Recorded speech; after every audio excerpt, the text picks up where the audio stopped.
इस बीच रूस यूक्रेन युद्ध पर ट्रंप का बड़ा बयान सामने आया है। पुतिन के युद्ध के फैसले से मैं हैरान हूं, ये डोनाल्ड ट्रंप ने कहा है। पुतिन युद्ध का आदेश देंगे ये मैंने कभी नहीं सोचा था। बातचीत से मुद्दा हल होने की उम्मीद थी।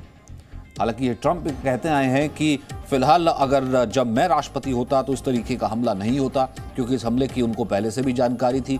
लेकिन फिलहाल ये हमला, क्योंकि उन्हें डर था कि अमेरिका जो है प्रतिबंध लगा सकता है, मैं कड़े जो है इसको लेकर के स्टेप्स लेता, तो पुतिन ने उस वक्त हमला नहीं किया। इस कारण से हमला जो बाइडेन के कार्यकाल में हुआ है। तो अब ट्रंप ये कह रहे हैं कि मैं इस फैसले से हैरान हूं कि ये हमला किया पुतिन ने, मैंने कभी ऐसा सोचा नहीं था।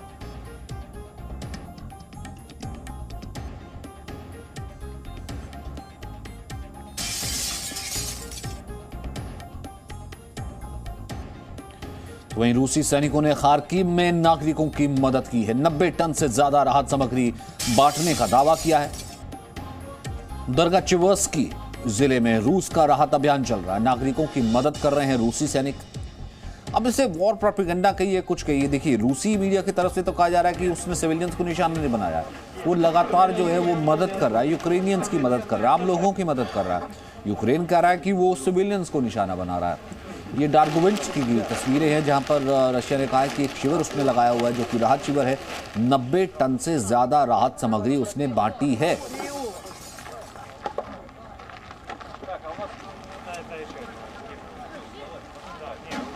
तो 90 टन से ज्यादा राहत सामग्री बांटने का दावा है। ये यूक्रेन में डार्गोचेवस्की जिले में रूस का राहत अभियान है। रशिया कह रहा है कि रूस ये कह रहा है कि आम नागरिकों की सेवा के लिए, आम नागरिकों को राहत देने के लिए ये उसने राहत अभियान लगाया है और 90 टन से ज्यादा सामग्री वो बांट भी चुका है।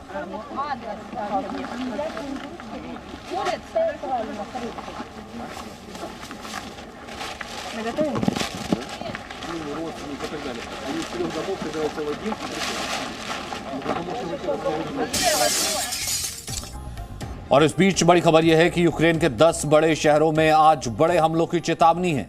इन शहरों में चुरकासी, निप्रो, लिलिव, कीव, इवानो, फ्रैंकिविस्क, ओडेसा, कई ऐसे शहर हैं जहां पर बड़े हमले हो सकते हैं। लगातार वहां पर सायरन बज रहे हैं। लगातार हवाई हमलों का और बाकी हमलों का अलर्ट जारी किया गया है। रूस के हमलों के मद्देनजर सभी इलाकों में सायरन एक्टिव हो गए हैं।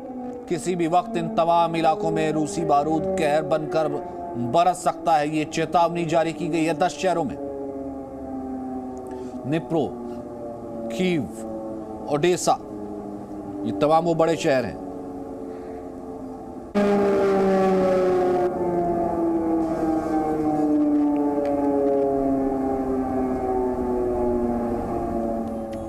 तो यूक्रेन का कोई भी शहर रूस के हमलों से बचा नहीं है। रूसी हमलों के बाद हर तरफ तबाही मची है। कहीं गोलीबारी हो रही है तो कहीं रूसी सेना एयर स्ट्राइक कर रही है। रूसी बमबारी के बाद यूक्रेन में जानमाल का भारी नुकसान हो रहा है।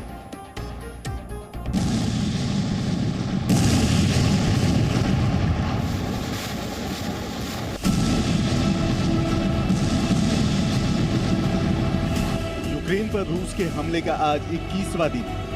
21 दिनों में drone attack, missile attack, tank attack, पारंपरिक युद्ध का ऐसा कोई हथियार नहीं है जिसका इस्तेमाल रूस यूक्रेन युद्ध में न हुआ हो। लेकिन अब भी पुतिन के हाथ से यूक्रेन बहुत दूर है। यूक्रेन पर कब्जे की कोशिश में पुतिन आर्मी लगातार बमबारी कर रही है। ताजा वीडियो यूक्रेन के चेर्निगोव शहर का है। रूसी सेना के हवाई हमलों में शहर जल रहा है। चेर्निगोव में रेलवे स्टेशन के पास रूस ने एक के बाद एक लगातार कई हवाई हमले किए, जिसके बाद कई इमारतों में भीषण आग लग गई और चारों तरफ आग की लपटें और धुआं फैल गया। रूस के ड्रोन हमले में यूक्रेनी सेना का हथियार डिपो पूरी तरह तबाह हो गया। रूसी हमले की ये तस्वीरें ड्रोन से ली गई हैं। यूक्रेन के शहर निकोपोल में भी रूसी सैनिकों ने तबाही मचाई है। रूस ने यूक्रेनी सेना के तेल डिपो पर बम बरसाए और उसे पूरी तरह बर्बाद कर दिया। रूसी हवाई हमलों के बाद सैन्य तेल डिपो में जोरदार विस्फोट हुआ और भीषण आग लग गई। रूसी सेना ने यूक्रेन के शहर खार्किव को भी अपना निशाना बनाया है। रूसी सैनिकों ने देर रात खार्किव के विक्ट्री पार्क में बमबारी की, जिसके बाद पूरा इलाका आग की चपेट में आ गया और आसमान में आग की ऊंची ऊंची लपटें उठने लगी। रूसी हवाई हमलों के बाद पूरे इलाके में धमाके की आवाज सुनाई दी। Presenting B News app, available on Google Play and App Store. Download it now.